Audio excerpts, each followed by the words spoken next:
Bismillahirrahmanirrahim. Assalamualaikum warahmatullahi wabarakatuh. Alhamdulillahi wa kafa wassalatu wassalamu ala nabiyyihil mustafa wa ala alihi wa sahbihi ila yaumit tala amma ba'du. Alhamdulillah, segala puji hanya milik Allah Subhanahu wa taala semata yang telah menurunkan Al-Quran dengan bahasa yang mulia, yang telah memilih bahasa Arab sebagai bahasa yang mulia dan sangat gampang untuk difahami bagi mereka yang diberikan kesempatan, bagi mereka yang diberikan pemahaman. Salawat serta salam kita haturkan kepada Nabi kita Nabiullah Muhammad sallallahu alaihi wasallam, kepada keluarganya, para sahabatnya, dan juga para pengikutnya hingga akhir zaman. Bapak Ibu yang semoga dirahmati oleh Allah Subhanahu wa taala. Alhamdulillah, di malam yang berbahagia ini Allah Subhanahu wa taala masih memberikan kita kenikmatan untuk kembali bermajlis, untuk kembali mempelajari salah satu bahasa ataupun satu-satunya bahasa yang Allah Subhanahu wa taala agungkan, yang Allah Subhanahu wa taala pilih sebagai bahasa agama kita. Bahkan Umar bin Al-Khattab radhiyallahu anhu pernah berkata, "Alaikum bil Arabiyyah fa innaha juz'un min dinikum." Wajib bagi kalian untuk mempelajari bahasa Arab karena bahasa Arab tersebut termasuk dari agama kalian. Bapak Ibu yang semoga dirahmati oleh Allah Subhanahu wa taala. Di kesempatan malam yang berbahagia ini insyaallah taala kita akan sedikit melanjutkan pembelajaran kita dengan kitab Durusul Lughatil Arabiyyati li ghairi natiqina biha, atau pelajaran bahasa Arab untuk orang-orang non-Arab, yang dikarang oleh Dr. Rufi Abdul Rahim rahimahullahu taala. Di mana pada kesempatan yang lalu kita sudah mempelajari pada pelajaran 10, dan pada kesempatan kali ini insyaallah taala kita akan melanjutkan pembelajaran kita di pelajaran ke-11 di halaman 61 insyaallah taala. Ad-Darsul Hadiya Ashar, di mana pada pelajaran kali ini insyaallah kita akan masih berbicara berkaitan tentang dhomair ataupun zomir, di mana pada kesempatan yang lalu kita sudah mempelajari dan mengetahui terkait apa itu zomir, apa itu kata ganti, yang mana kata ganti itu sangat bermanfaat sekali dalam bahasa, di mana kata ganti itu sangat perlu kita ketahui, sangat perlu kita kuasai. Karena memang yang namanya kata ganti itu tidak terlepas dari bahasa itu sendiri. Dan kemarin kita sudah mempelajari tentang kata ganti, 5 kata ganti.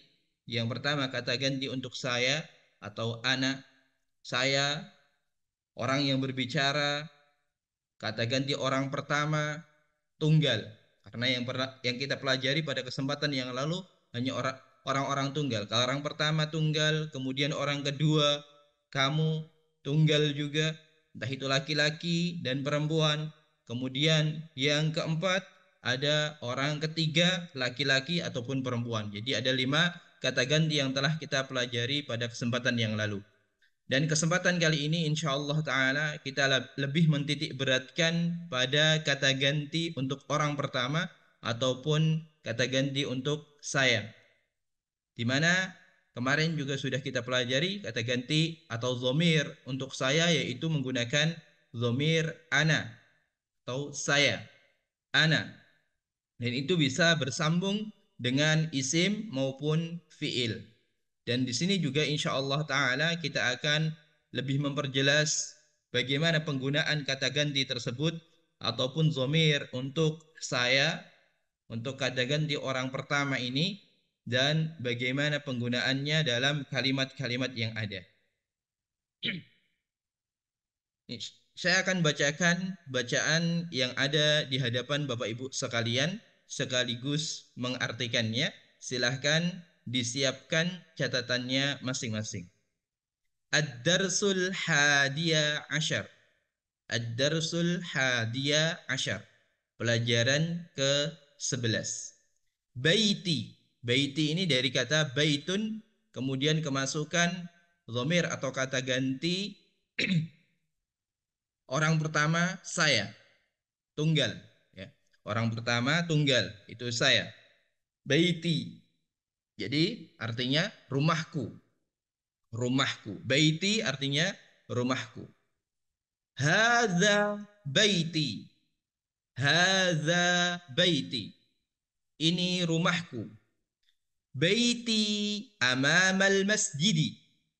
Baiti amamal masjidi.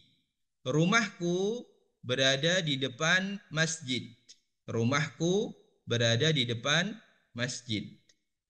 Baiti jamilun. Baiti jamilun. Rumahku bagus. Rumahku bagus. Fihi hadiqatun saghiratun. Fihi hadiqatun saghiratun. Fihi hadiqatun saghiratun. Fihi di sini adalah kata fi kemasukan dhamir ha. Huwa. Dhamir huwa yang biasa menggunakan hu, ya.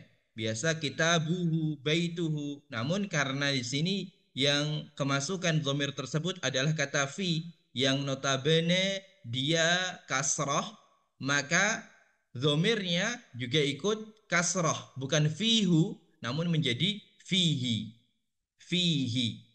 Di dalamnya fihi hadiqatun saghiratun. Di dalamnya terdapat kebun yang kecil. Kebun yang kecil. Hadiqatun saghiratun. Dan kata fihi, haknya ini kembali kepada baitun. Ya, fihi haknya kembali kepada baitun. Sedangkan baitun dia laki-laki. Oleh karenanya menggunakan kata ganti laki-laki tunggal. Ya. Fihi hadiqatun saghiratun. Fihi hadiqatun saghiratun. Kita lanjutkan. Hazihi ghurfati. Hazihi ghurfati. Ghurfatun itu perempuan atau kamar yang katanya tersebut kita hukumi sebagai perempuan karena diakhiri dengan tak marbutoh. Oleh karenanya kata tunjuknya menggunakan kata hadhihi. Hadhihi haqibati. Hadhihi hadhihi ghurfati. Ghurfatun dia diakhiri tak marbutoh menjadi dihukumi perempuan. Hadhihi ghurfati. Fiha nafizatun kabiratun wa mirwahatun jamilatun. Fiha nafizatun kabiratun wa mirwahatun jamilatun. Jika tadi di baris pertama kita menggunakan kata fihi karena haknya kembali kepada baitun dan baitun laki-laki, maka sekarang kita menggunakan fiha karena dhamirnya kembali kepada ghurfatun. Yang mana ghurfatun tersebut adalah isim perempuan. Isim perempuan. Oleh karenanya ghurfatun fihi fiha nafidatun kabiratun. Menggunakan fiha bukan menggunakan fihi karena ghurfatun ini adalah isim perempuan. Kenapa isim perempuan tadi sudah disampaikan? Karena dia adalah isim yang diakhiri dengan tak marbutoh. Tak marbutoh. Maka dia dihukumi perempuan menggunakan kata fiha. Adapun kata ha dia tidak diganti menjadi hi lagi seperti sebagaimana hu tadi dia kembali menjadi fihi. Ini tetap menggunakan fiha. Kenapa? Karena untuk membedakan antara hak untuk laki-laki dan hak untuk perempuan. Jika dua-duanya kasrah, maka kita tidak bisa membedakan antara hak laki-laki dan hak perempuan. Dan fiha ini tidak terlalu berat, berbeda dengan fihu. Itu agak susah untuk kita ucapkan. Maka dia berubah menjadi kasrah fihi. Fiha nafidatun kabiratun. Di dalamnya terdapat nafidatun, jendela. Di dalamnya terdapat jendela kabiratun yang besar. Karena nafidatun dia diakhiri tak marbutah dan dihukumi isim tersebut sebagai isim perempuan, maka sifatnya yang mensifatinya juga ikut perempuan. Kalau laki-laki kabirun, kalau perempuan kabiratun. Fiha nafidatun kabiratun. Di dalamnya terdapat jendela yang besar. Wa mirwahatun jamilatun. Begitu juga mirwahatun. Mirwahatun artinya kipas angin. Mirwahatun artinya kipas angin. Wa mirwahatun jamilatun. Dan kipas angin yang bagus, ya. Kalau tadi jamilun karena baitun itu laki-laki. Kalau sekarang ya jamilatun karena yang disifati adalah mirwahatun, sedangkan mirwahatun dia perempuan. Jika tadi baitun maka jamilun. Baiti jamilun. Kalau mirwahatun jamilatun. Baik. Wa mirwahatun jamilatun dan kipas angin yang bagus. Hadza sariri. Hadza sariri. Wa hadza kursi wa hadza maktabi. Hadza sariri wa hadza kursi wa hadza maktabi. Ini ranjangku. Hadza sariri, ini ranjangku.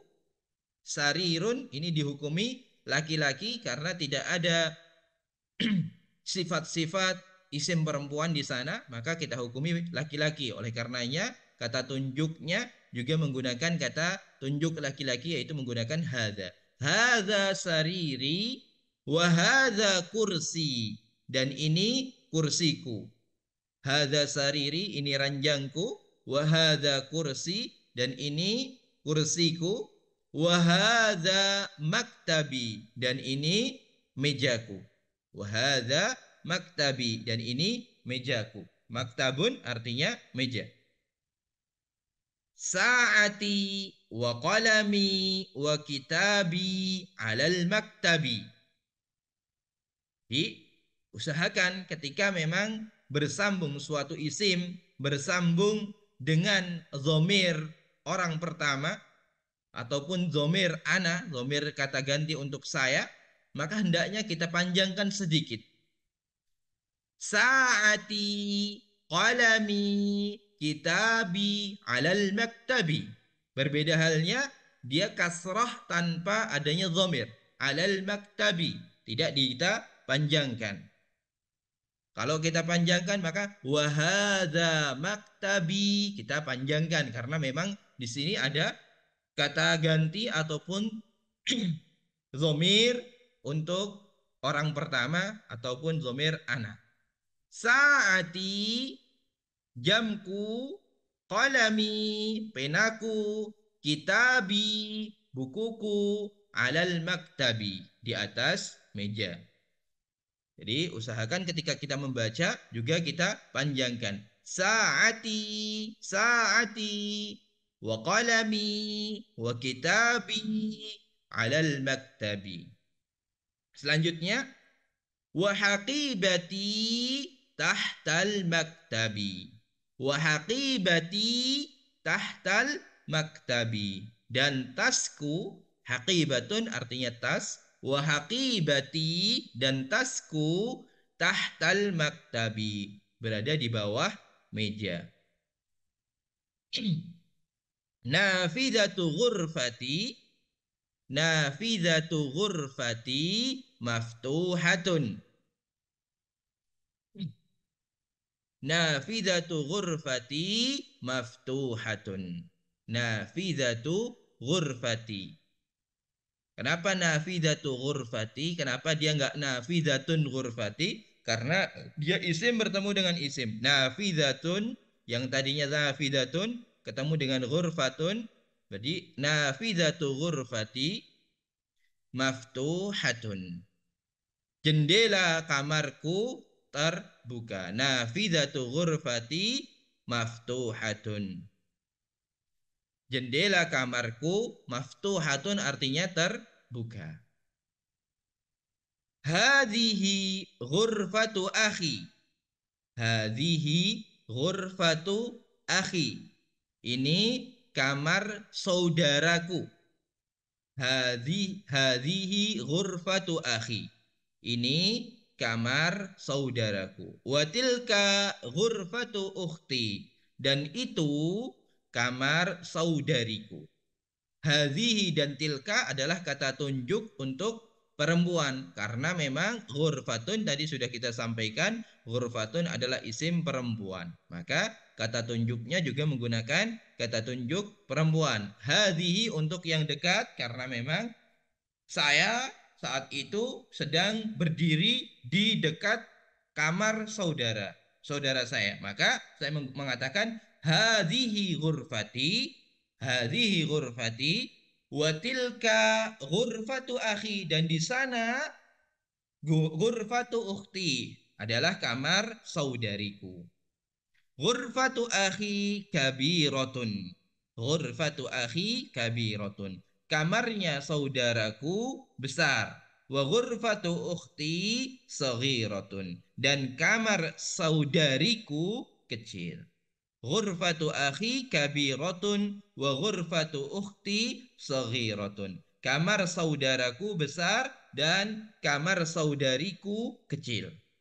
Ghurfatu akhi amama ghurfati wa ghurfatu ukhti amamal matbakhi. Ghurfatu akhi amama ghurfati wa ghurfatu ukhti amamal matbakhi.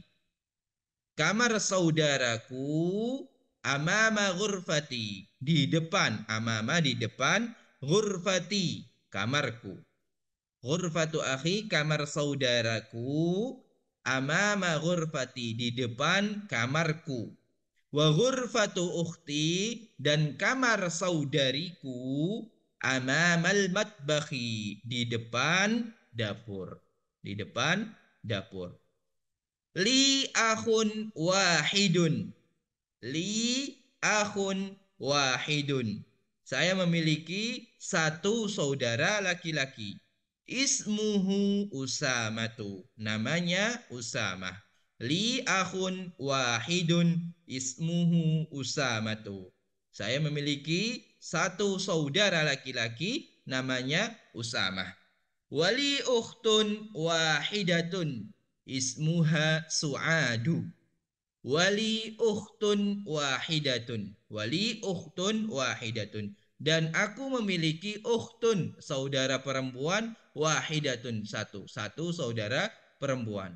Ismuha, namanya Su'adu. Su'ad. Su'ad ini nama perempuan. Su'ad ini nama perempuan.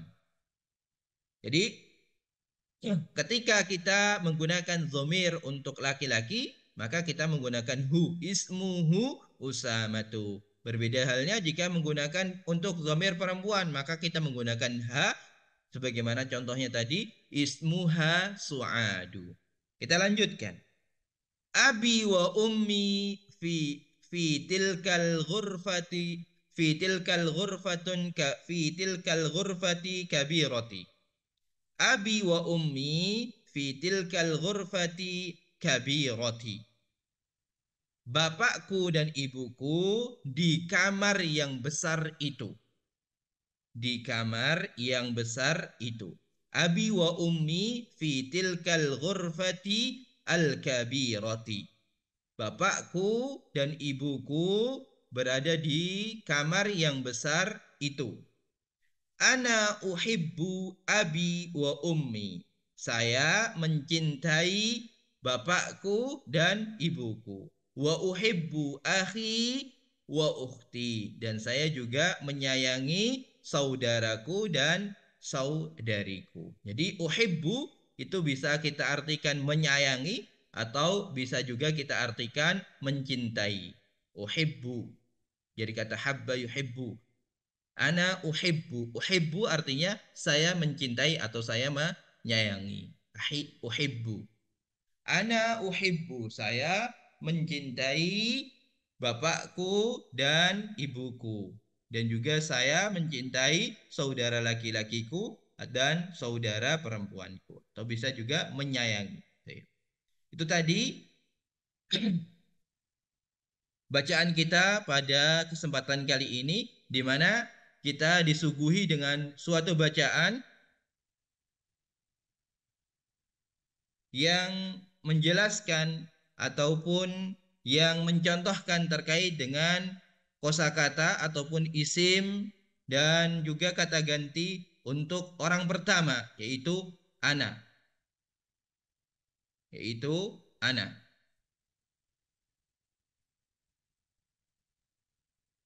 Di mana kata ganti tersebut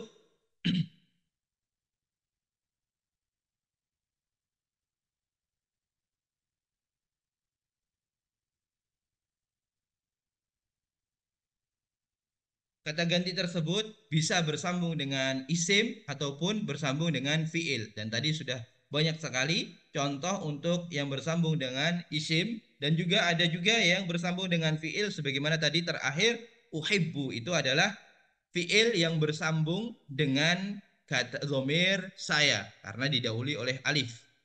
Uhibbu. Kalau laki-laki, kalau dia dia orang kedua, orang ketiga nanti berbeda lagi. Uhibbu itu orang pertama, orang kedua tuhibbu atau tuhibbina ataupun untuk orang ketiga yuhibbu ataupun tuhibbu juga. Baik. Nanti akan dipelajari terkait hal-hal tersebut sebagaimana isim-isim yang bersambung dengan fiil itu akan dipelajari dalam ilmu sharaf insyaallah taala jika Bapak Ibu memiliki kesempatan untuk belajar ilmu sharaf. Tip, kita lanjutkan ke tamrin-tamrin ataupun latihan-latihan yang ada dan insya Allah kita nanti selesaikan dan akhiri di latihan 2 karena qadarullah taala pada malam hari ini saya memiliki urusan lain yang tidak bisa menemani Bapak Ibu sekalian sampai akhir. Baik, kita baca langsung untuk latihan pertama. Iqra waktub, bacalah dan tulislah. Di mana kita disuguhi dengan pertanyaan-pertanyaan yang mana pertanyaan tersebut kita diminta untuk mengharokati ataupun sejatinya di sini sudah ada harokatnya, hanya diminta untuk membaca ulang dari bacaan-bacaan yang ada, pertanyaan kemudian jawaban yang mana sejatinya kita diajari ataupun diinformasikan kepada kita terkait dhamir yang bersambung dengan huruf fi, huruf jar fi, huruf yang mengkasrahkan fi. Di mana fi ini bisa bersambung dengan kata ganti orang ketiga, namun sebagaimana tadi sudah kita sampaikan dan sudah kita jelaskan, yang mana ketika dia bersambung dengan orang ketiga tunggal laki-laki, dia bukan menjadi fihu, namun menjadi fihi. Kita kasrohkan.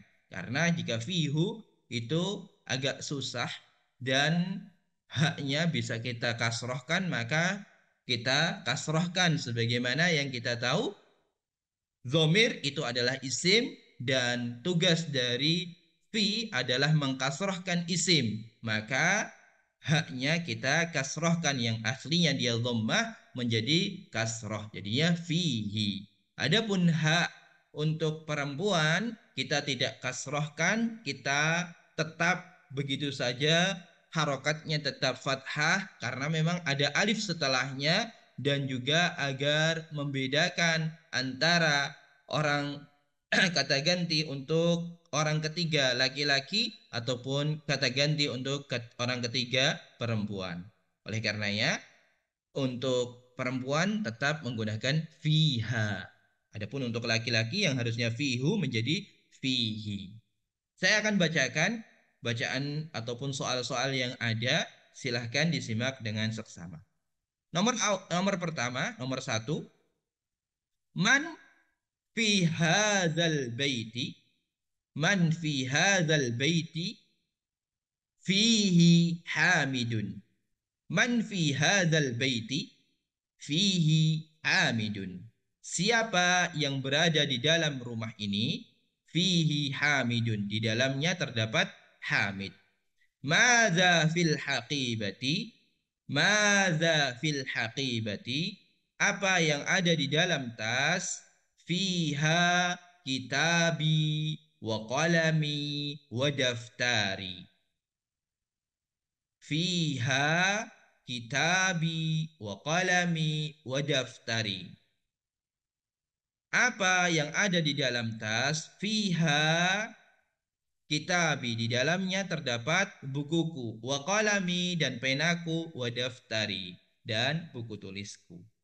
Kemudian nomor tiga, man fis sayyarati, man fis sayyarati, siapa yang berada di dalam mobil? Fiha abi wa ummi wa akhi wa ukhti. Di dalamnya terdapat bapakku dan ibuku dan saudara laki-lakiku dan saudara perempuanku. Fiha abi, di dalamnya terdapat bapakku, wa ummi, dan ibuku, wa akhi, dan saudara laki-lakiku, wa ukhti, dan saudariku. Kemudian kita beranjak ke nomor 4. Man fil masjidil jami'atil an? Man fil masjidil jami'atil an? Siapa yang berada di masjid jami'ah sekarang? Siapa yang berada di masjid jami'ah? Apa jami'ah? Jami'ah itu kampus ya. Siapa yang berada di masjid kampus sekarang? Ma fihi ahad. Ma fihi ahad. Di dalamnya tidak ada seorang pun. Ma di sini bukan berarti apa, namun di sini berarti tidak. Jadi ma fihi ahad, kita mengartikan ma itu tidak, fihi di dalamnya, ahad seorang pun. Jadi tidak ada seorang pun di dalamnya. Ma fihi ahad. Tidak ada seorang pun di dalamnya. Man fi hadhil ghurfati? Man fi hadhil ghurfati? Siapa yang ada di dalam kamar ini? Siapa yang berada di kamar ini? Man fi hadhil ghurfati? Siapa yang berada di kamar ini? Fihal mudir. Fihal mudir. Di dalamnya terdapat pimpinan. Baik. Selanjutnya kita beranjak ke latihan 2. Kita disuguhi dengan bagaimana penggunaan kata uhibbu. Saya mencintai atau saya menyayangi. Uhibbu abi wa ummi. Saya menyayangi bapakku dan ibuku. Uhibbu zamili. Saya menyayangi saudara temanku. Zamilun artinya teman. Zamilun artinya teman atau kawan. Uhibbu zamili, saya menyayangi kawanku. Uhibbullah, saya mencintai Allah. Uhibbullaha, uhibbullaha, saya mencintai Allah. Uhibbul lughatal arabiyyah. Uhibbul lughatal arabiyyah, saya mencintai bahasa Arab.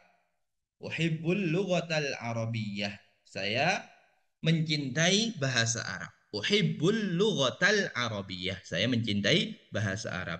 Uhibbu ahi wa ukhti. Uhibbu ahi wa ukhti, saya menyayangi saudara laki-lakiku dan saudara perempuanku. Uhibbu akhi wa ukhti. Saya menyayangi saudaraku dan saudariku. Uhibbu ustadzi. Saya mencintai atau saya menyayangi guruku. Ustadz artinya guru atau bisa diartikan ustadzku ya. Uhibbu ustadzi. Saya menyayangi ustadzku. Uhibbu nabiyya sallallahu alaihi wasallam. Saya mencintai Nabi sallallahu alaihi wasallam. Uhibbu nabiyya sallallahu alaihi wasallam. Saya mencintai Nabi sallallahu alaihi wasallam. Itu tadi materi kita pada kesempatan kali ini. Semoga apa yang kita sampaikan, apa yang kita baca pada kesempatan kali ini bisa difahami dengan seksama dan menambah maklumat kita semuanya dan tentunya menambah pahala bagi kita semuanya. Semoga apa yang kita jelaskan bersama-sama bisa menambah juga pengetahuan bagi kita semuanya yang bermanfaat bagi kehidupan kita masing-masing.